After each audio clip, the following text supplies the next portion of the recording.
So this is called nutrient cycles. Nutrients are chemicals that are required for the life processes of plants and animals. There are many, but there are some main ones that most life needs. And you may have actually picked up on this because when we talk about eating certain types of foods, we'll say, and the reason you're eating it is because it's got this in it. Okay? All nutrients are constantly cycled through living things, and here's our word of the day,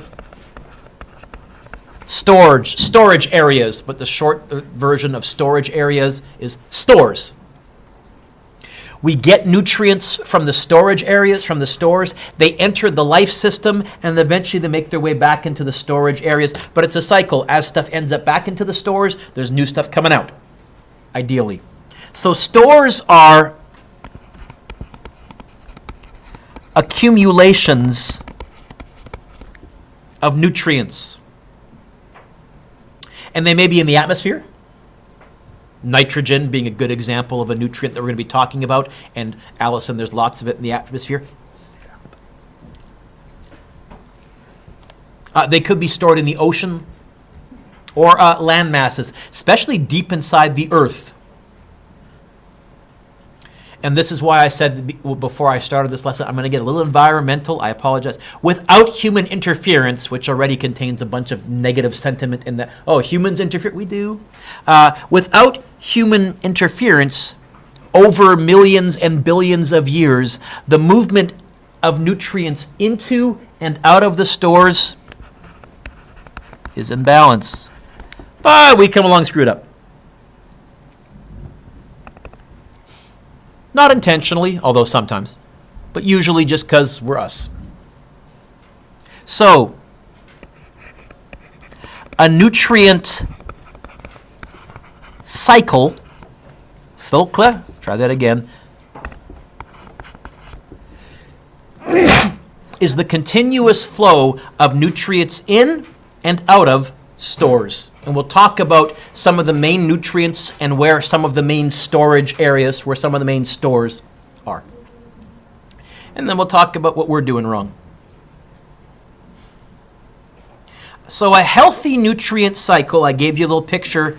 Ideally, everything is in balance. So you have some stuff coming from the oceans and ending up in land. Some stuff coming from land and ending up in oceans, in balance. Some coming from land and flowing down the land and ending up in oceans, but not going into the atmosphere.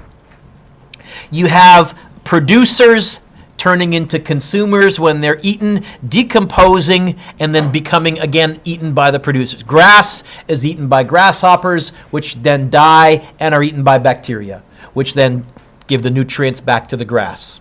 Or, as you've heard me say several times, Allison, it's the great circle of life, Simba, the great circle of life. The movie had it right. In the water, you have primary producers. Plankton get eaten by krill and fish, by consumers. They die, they decompose various small bacteria in the water, and then those nutrients cycle back into the plankton. And there are some that actually are stored, it turns out, in the earth. And this is the problem, because this one is very slow. It takes millions of years. And this, unfortunately, Matt, is the one we're mucking up. You with me, Matt? Not looking at your phone, are you? No? Okay, thank you. Because you looked like you were staring down. So what do? The problem is we alter the balance. How? Land clearing, that changes the runoff of water. And again, it's not an evil thing to clear land. We need it to live. We can't live in forests among the trees. Agriculture, we add pesticides, we change the watering habits. You may have noticed California, for example, is going through a massive drought. And that's a problem because California is one of the main sources of fruit and vegetables and agriculture in North America. Yep. Is that like a big producer of like almonds? It takes like a liter of water. Yep. And almond prices have gone through the roof. I think it's something like 98% of the world's almonds are produced from one small valley in California. I like almonds. I've stopped buying them. I just can't afford it. even though almonds are, quote, superfood and very healthy because of nutrients, bringing it back full circle. Urban expansion, mining, industry, motorized transport. And the problem is a lot of the material for this we take from the ground, from those deep stores that normally take millions of years to replenish. Hey, we drill them pretty quick. That's a problem. That's a problem. There are 5 chemical elements, also known as chemical nutrients, that limit the amount and types of possible life in an ecosystem. There are others, Alex, but these are the 5 most common ones, whether you're talking about plants or bacteria or animal life or whatever. What are the 5, you ask? What are the 5, you ask? I'm so glad you asked. The first one is carbon. You may have heard the word carbon in the news quite a bit because we do talk about whether or not we're adding too much carbon to our environment. You are all carbon-based life forms. Much of you is carbon.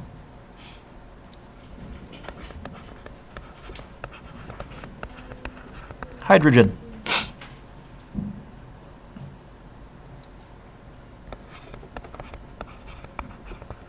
Oxygen. You breathe oxygen, but also, what do we get if we combine hydrogen and oxygen? Water. And you guys are basically skin-covered bags of water. You're about 85 to 90% water, liquid. Okay? The 2 that you may not have been aware of that we're going to talk about the carbon cycle, and then we're going to talk about nitrogen. This is why fertilizer all contains nitrogen. It turns out nitrogen is a key element for plants to grow. And phosphorus. Phosphorus is used in you guys in your bone development, but also it's used in you learned in Science 9 about how cells work. It turns out a lot of those organelles, like mitochondria, all those small things in cells, a lot of them, for them to function, require phosphorus. So it's a very, very fundamental nutrient. The first 4 are cycled between living organisms and the atmosphere. Carbon as carbon dioxide, hydrogen, oxygen, and nitrogen. Phosphorus atoms enter the environment from sedimentary rock. So phosphorus is one of those deep earth processes that takes a long time. You okay? Yeah? You okay? Okay, you got something to write with? No? Here, matches your level of preparation. There you go.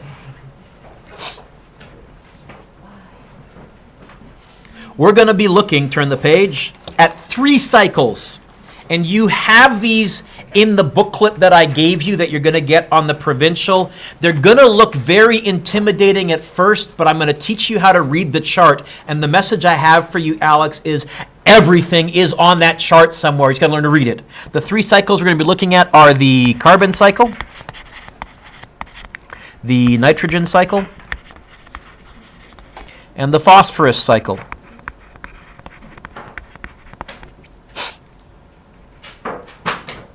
Okay?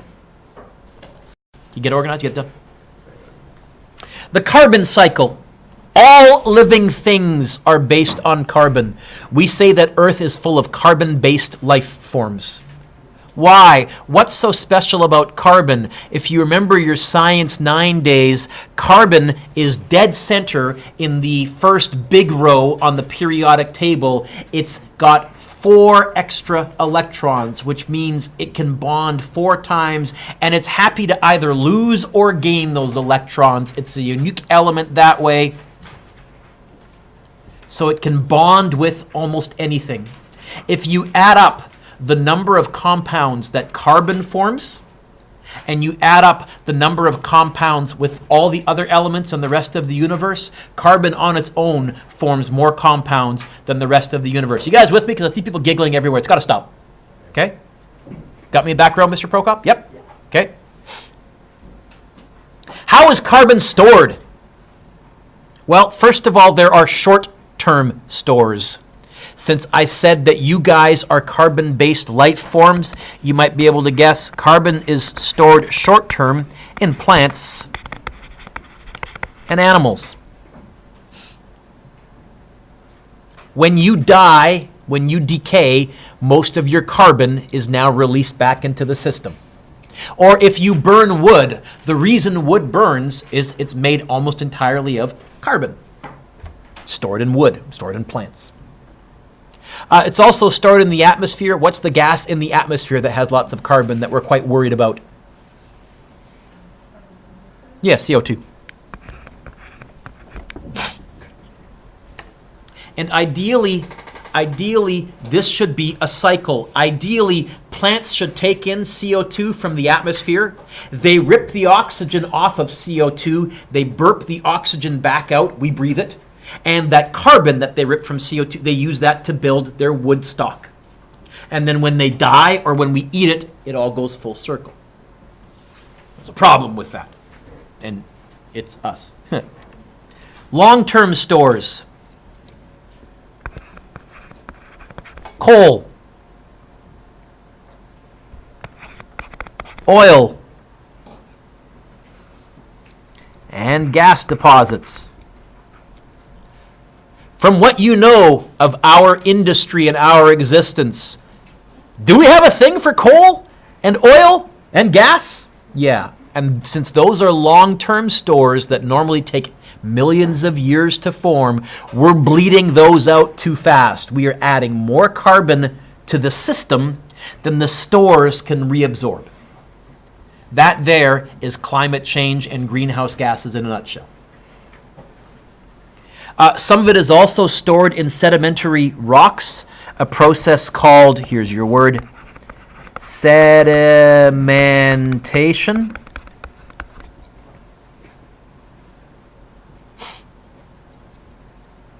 So the way this works is soil particles and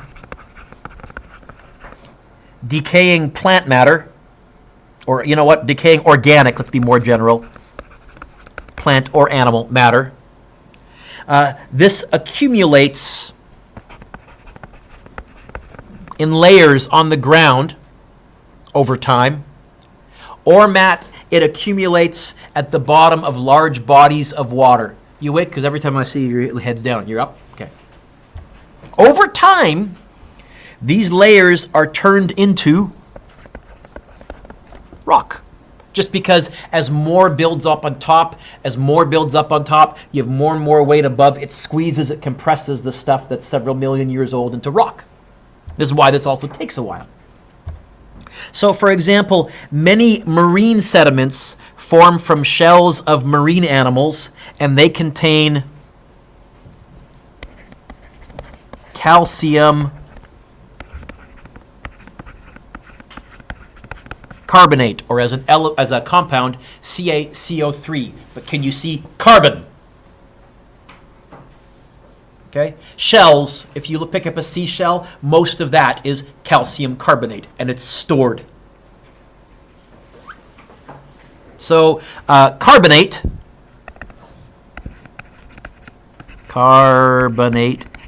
which is CO3 with a charge of 2 negative, is a combination of, well, what two elements do you see in carbonate, in CO3? Carbon and C and O2, dissolved in ocean water. I know it's O3 in the element, but we did say that oxygen is a diatomic molecule. I may as well do some chemistry review while we're at it. So remember Mr. Hofbrinkel, hydrogen, oxygen, fluoride, those were always written with a 2 as a subscript if they were by themselves. So carbonate is stored in the oceans. It's dissolved in ocean water. Well, sadly, we're bleeding some of that out too. Sorry. So here is a table. Here are some estimates. We figure it turns out the vast majority, and in gigatons, giga is not a million, it's big. The vast majority of our carbon stores are stored in marine sediments and sedimentary rock. But the problem is, Sage, those take millions and millions of years to replenish. That process takes a while. A lot of carbon is stored in the oceans as carbonate, dissolved. But then we have about 3,000 gigatons estimated stored in coal. About 1,500 to 1,600 gigatons estimated is stored in soil and plant matter. There's about 750 gigatons stored in the atmosphere in carbon dioxide. About 540 to 600 gigatons is stored in living plants in terrestrial vegetation. And about 300 gigatons is stored in oil and gas deposits. This is the one we're digging into. And although this seems really big, like there's lots of room for error, turns out it's more delicate than we realized. How is carbon recycled? First way, photosynthesis. Plants take in carbon dioxide. Hopefully you heard the word carbon there. They, through a chemical process called photosynthesis, are able to break the chemical bond holding the carbon and oxygen molecules together. They literally belch out the oxygen, which is good for us. That's why plants give us oxygen. And they hang on to that carbon and they build it together to form cellulose and other carbon compounds, wood or plant matter.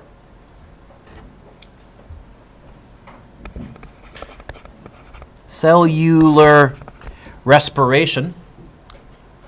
What? You breathe out carbon dioxide. Sorry, you breathe out carbon dioxide. And the reason you breathe out carbon dioxide when you breathe in oxygen, some of that carbon is a waste product of your cells doing their thing. And it gets put into your bloodstream, it makes its way to your lungs, it bonds with the oxygen that you breathed in, you breathe out carbon dioxide. That's one way that carbon is recycled. Decomposition. I've told you that you are all carbon-based life forms. When you die, sorry, the death rate's still 1 to 1. You're going to die someday. When you die, your body will decompose and that carbon will go back into the system. Oceanic processes, which we're not going to get into too much. It turns out another one, and we didn't know this until about the past 50 years or so, volcanic eruptions, because carbon is stored in the deep earth in magma, and when volcanoes erupt, they're bringing that carbon-filled magma back to the surface, and that's getting put into the atmosphere. In fact, we suspect that may be the reason why some of the ice ages in the past ended. There was extra volcanic activity that put more carbon and therefore more carbon dioxide, therefore more greenhouse gases into the atmosphere, and the earth warmed up. Forest fires, burning in general.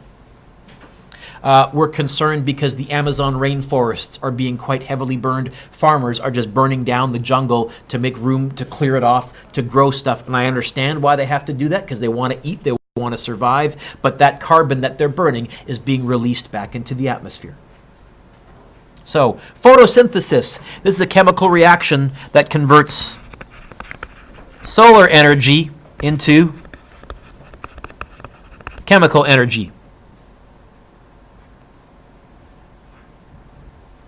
Carbon, in the form of, what form of carbon do plants absorb? CO2. You can write the word carbon dioxide, which is why there's 2 blanks, or you can write CO2 in the atmosphere, enters through the leaves. For this chemical reaction to work, it actually reacts with water, which is why plants need water. If you ever asked yourself, why do plants need water? It's not like they're walking around. They need it for this chemical reaction to occur. In the presence of sunlight, sunlight provides the energy for the plants to snap these carbon bonds, and you get sugar plus oxygen. Except The fancy word for sugar is, can you see the carbon word that appears at the beginning of this? Carbohydrates. We call them carbs for short. And sage, that's where all life starts, because every other living creature needs carbohydrates to power its cell processes, which is why every other living creature either eats plants or eats things that eat plants, or it has some way to photosynthesize itself. So, sun plus carbon, the chemical equation, sun plus carbon dioxide plus water gives sugar and oxygen. If you want an actual equation, energy plus, if I balance it, it's 6 carbon dioxides plus 6 H2Os give this sugar here, which I think is, I'd have to check, I think it's glucose, but I can't remember, plus 6 O2s. What else? Cellular respiration. When plants or animals need energy, they convert carbohydrates, fancy word for sugars, into oxygen, and what do you all breathe out? CO2. And one more thing, what else do you breathe out? You notice it if you breathe onto a cold window. Water. There's water vapor in your breath too. That's why you can, to clean your glasses or a pair of sunglasses, you breathe on it, you're putting water on it, okay? By the way, notice this is almost the reverse of the plant one. In the plant one, it was carbon dioxide plus water gave us the sugars. We take the sugars and we break it back into carbon dioxide and water. This is why we call it a cycle. And when we break the sugars, we get back much of that energy that was put in here, right here, was put in here in the first place from the sun. This is why when you eat sugar, you get wired. So, sugar plus oxygen gives carbon dioxide plus water plus energy. It's the reverse of photosynthesis.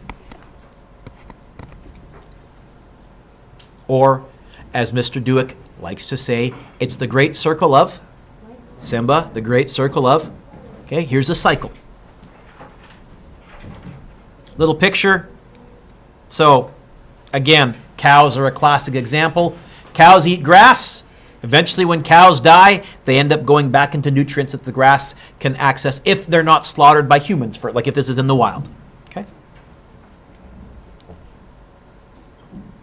Decomposition.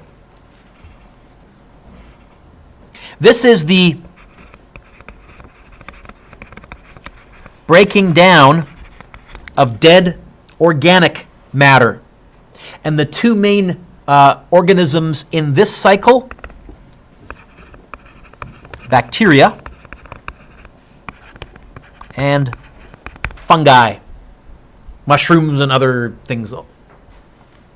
They convert organic molecules. Now you may recall an organic molecule contained a carbon and a hydrogen, sometimes an oxygen, but hopefully you heard the word carbon there again. So recall, organic molecules were stuff like CH4 or C something, H something, O something.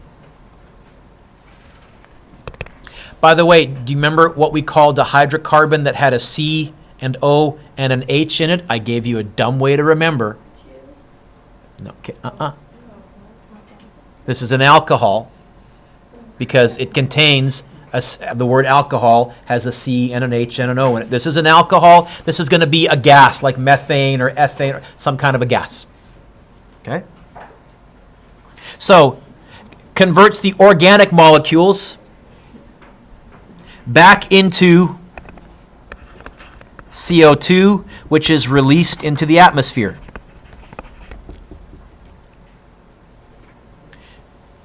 This is the carbon cycle. Can you look at the booklet that I gave you and can you find the picture of the carbon cycle? What page is it on?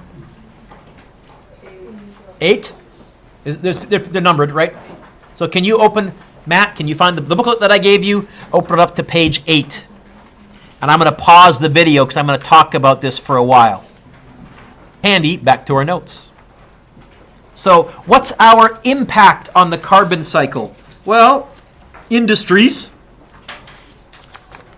Those are putting out without taking any in, although you may have heard they're starting to talk about trying to set up carbon capturing systems where they're trying to say, hey, if you got a big smokestack, maybe we can remove some of the carbon before the smoke goes into the atmosphere. Maybe there's ways that we can recapture some of the carbon. We're looking at it.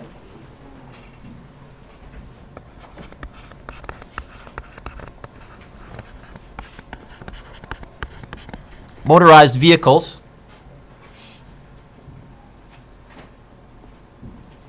Clearing land.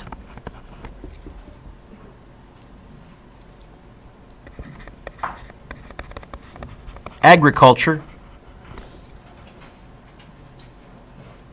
And urban expansion. A lot of carbon is stored in trees. Do we tend to cut down trees when we build cities? Yep. What happens to those trees? They rot, and a lot of that carbon is now released into the atmosphere. Okay. Next page for you guys, I think. So, levels of carbon in the atmosphere have increased by about 30% since the Industrial Revolution. Why are we so concerned about that? Because carbon dioxide is a greenhouse gas. Sadly, it's very good at trapping heat from the sun.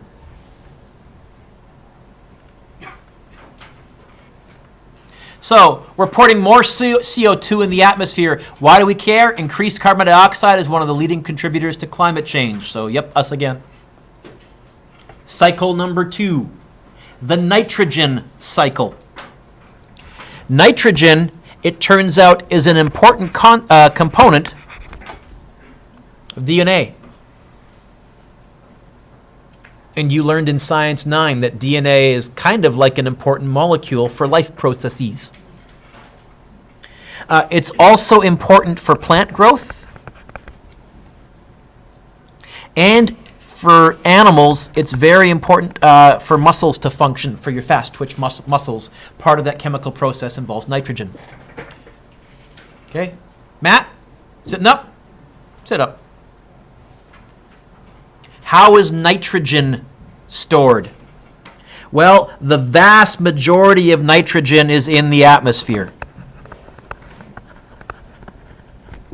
So I wrote here, look on your copy of the nitrogen cycle. So can you find in that booklet the nitrogen cycle? I'll bring up a copy. Where else is nitrogen? So you found your copy of on the table N2 in the atmosphere. Where else is nitrogen found? A lot of it is found in organic matter in the soil. For example, ammonium. Ammonia or ammonium, that's what gives manure its very distinctive, holy smokes, that's almost giving me a headache smell. Okay?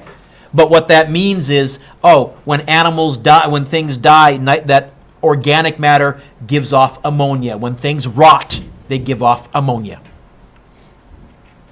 Also, it's stored in soil in nitrate, which is NO3 negative, and nitrite, Mr. Dueck, which is NO2 negative. But a lot of it is stored in ammonium. So how is nitrogen cycled? Most living things cannot process that. Most living things can't process N2. When we breathe, the nitrogen does not enter our body, even though you're breathing nitrogen every time. Your body can't process it. It has to get its nitrogen elsewhere. Most of the nitrogen cycle is involved in converting this into a form that's usable by plants, and then once we eat the plants, eventually animals. This is why all fertilizer is, for the most part, is ways to get more nitrogen to plants. Fertilizer, one of the main ingredients is nitrogen. Nitrogen fixation. Nitrogen fixation is the process in which nitrogen gas, N2, is converted into compounds that contain nitrate or ammonium, both of which are usable by plants. So I wrote here, find NH4 on your copy of this table. So, oh, I see NH4 here. I see NH4 here. I see NH4 here. So, oh, look, here it is on the side. Nitrogen fixation. This is when nitrogen as N2 is absorbed from the atmosphere, and there are bacteria. This is also why dry, dead soil can't grow plants. You actually need bacteria in the soil to suck the nitrogen out of the air as N2 and convert it into NH4. So here we have NH4 being made by nitrogen-fixing bacteria in the root nodules of legumes. There's also nitrogen-fixing soil in soil bacteria.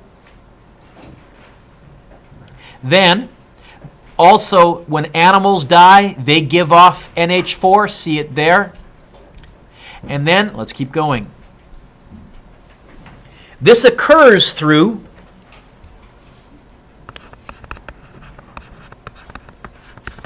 lightning. Looking at that table, that cycle, is there lightning somewhere on that diagram? I think off to the right. And is there some NH4 near that lightning? It occurs through bacteria that have a mutualistic relationship with legumes or some trees. The plants get ammonium. The bacteria get sugars from the plants. It occurs through, here's a new word, cyanobacteria that live in water. These are bacteria that are able to pull nitrogen from the atmosphere. And it occurs from the decomposition of dead plants and animals or waste by nitrogen-fixing bacteria. This is why composting makes such good fertilizer. It's the nitrogen, stupid. What it's about. Okay? So if I go back to this chart, I can see all of this on there. Oh, there's dissolved NH4 in seawater. There's atmospheric fixation, taking N2 and converting it into NO3 and some other forms. And let's keep going. So, nitrification. Some plants are picky. They can't use ammonium. They need nitrite, NO2 negative, or nitrate, NO3 negative. By the way, Matt, do you need to memorize which ones those are? No, also there's that table of all the polyatomic ions. You'll have that on the provincial. So if they use the word nitrate, all I'm going to say, look it up, whichever one they're talking about. I haven't memorized the difference between the two either. So, some plants are picky. They can't use NH4. They need this to be turned into and combined with oxygen. Well, this step is done for them by what we call nitrifying bacteria.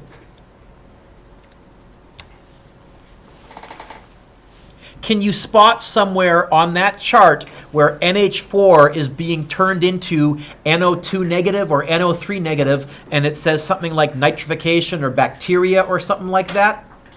Courtney, and I'll say it again, everything is on that chart somewhere. It's just being able to read the thing because they're very cluttered. Now the plants can use it. Is that a hand up or stretch? Okay. Now the plants can use it. And nitrite and nitrate are taken up by the plants through their roots, and they're used to make various plant proteins, which animals then eat, and that's how nitrogen gets into your system.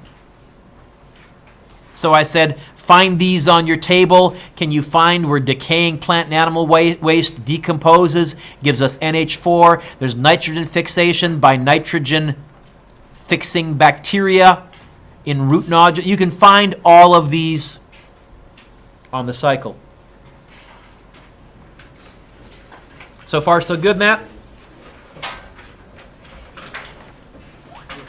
Okay. How is nitrogen removed from ecosystems? Well, the opposite of nitrifying is denitrifying. So there's something called denitrification.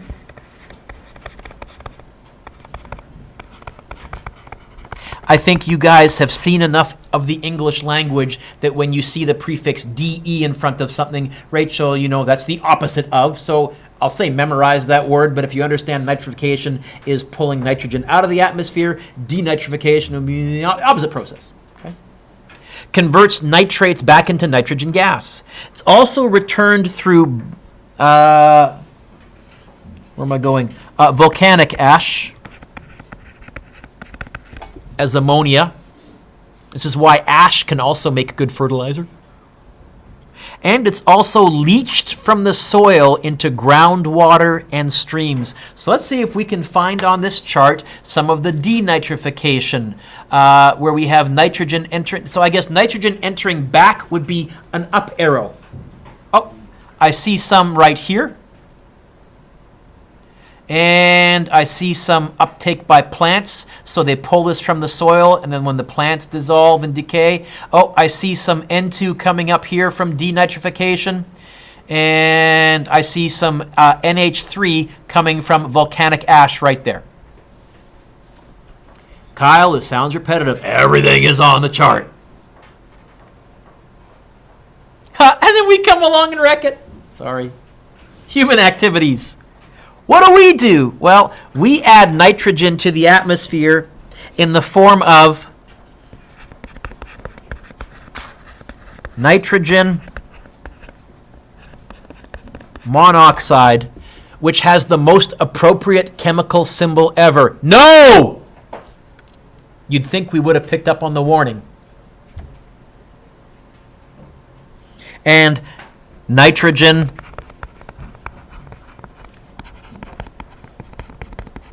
dioxide, NO2. How? Through burning fossil fuels. And another one of our big ones is the treatment of sewage. I told you the manure smell that you get. So, oh, well, we produce that stuff too. And when this enters the atmosphere and it interacts with the elements and the water in the atmosphere, we get acid rain. It's actually nitric acid. We don't have acid rain as much out here in the west coast of Canada. Out in eastern North America, there are thousands of lakes that are entirely dead. The water is crystal clear, nothing can live in them because they get a lot of acid rain. Really comes from coal burning power plants. Where do we get our electricity from here in BC? Hydro, which on one hand is clean, although wait a minute, when we built those dams to flood those rivers and made those man-made lakes, all those forests that used to be where the lakes are, those were carbon stores, and those were released into the atmosphere, so it's kind of a lose-lose. Another issue is fertilizer runoff. So the fertilizer, algae grow up fat. When the fertilizer runs into ponds, algae love nitrogen. The algae grow fast, they use up lots of oxygen, so there's not as much oxygen dissolved in the water for fish to breathe through their gills, and they also block off sunlight, so there's not as many weeds growing in the water. Aquatic plants begin to die. The dead matter provides foods for microbes, which speeds up this process, increasing the competition for oxygen. The water becomes deoxygenated, and fish die. Mr. Dueck, this is depressing. Welcome to what we're doing to the environment. By the way, you guys have been great. We're nearly done. So, suck it up. And again, Allison, hopefully this kind of makes sense. I'm giving you the explanations, but when you look at the charts, it's all there somewhere, right? But it's also worth laying awake at night about and worrying because this is what you guys get to inherit. Yay. Chemical leaching from soil causes, here's a fancy word, E-U-T-R-O,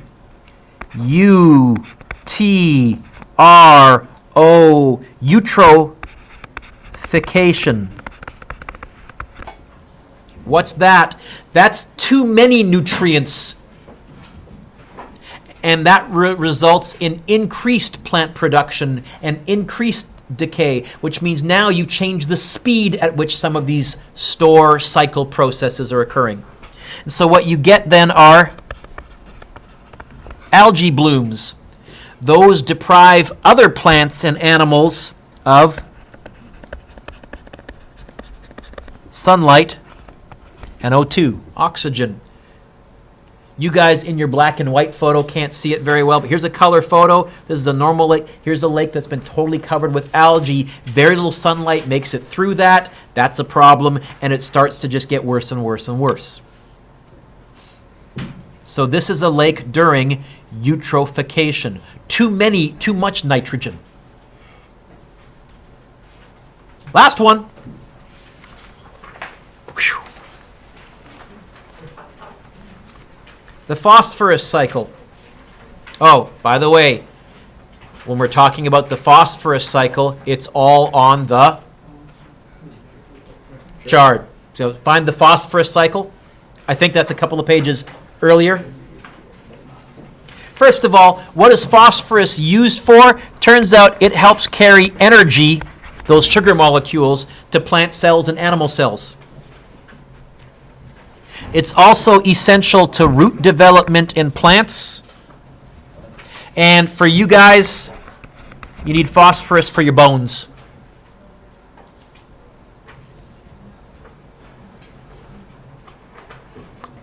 Okay?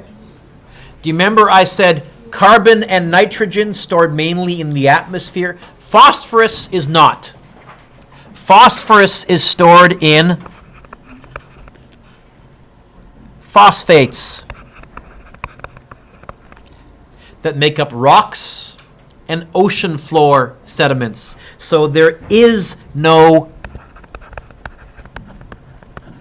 atmospheric store.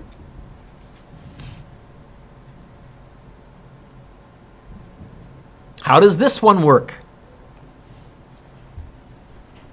It really is cycled when rocks are weathered, by the weathering of rocks. As rocks get rained on, as water flows over the rocks, as winter causes rocks to contract, and the summer comes in and causes them to expand, and all this slowly weathers the rocks down, both physical and chemical. Weathering is the process of breaking rocks into smaller pieces. So there can be chemical weathering from acid rain or lichen, which is you may have seen this weird life form growing on solid rocks. That's called lichen. Physical processes, wind, rain, and in particular, the freeze-thaw cycles when ice gets in the cracks and it freezes, the ice expands, making the cracks a bit bigger. In the summer it melts, then more ice gets in the cracks in the next winter, and it freezes, it expands, making the cracks a bit bigger. This really, over time, can weather down rocks. Phosphorus is taken out of the soil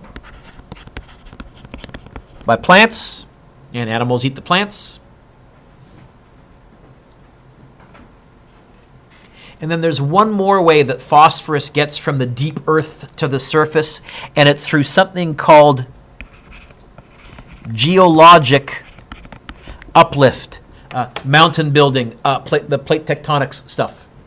Now we're coming full circle. Look at your table on the phosphorus cycle. Can you find these steps? Here, phosphorus cycle, right here. Oh, I see weathering in the top corner. Apparently, there's approximately 10, not gigatons, millions of tons that flow back into the environment in weathering. Oh, and looking at this, so circular numbers represent flows, not exchanges, but flows, and rectangular numbers represent stores.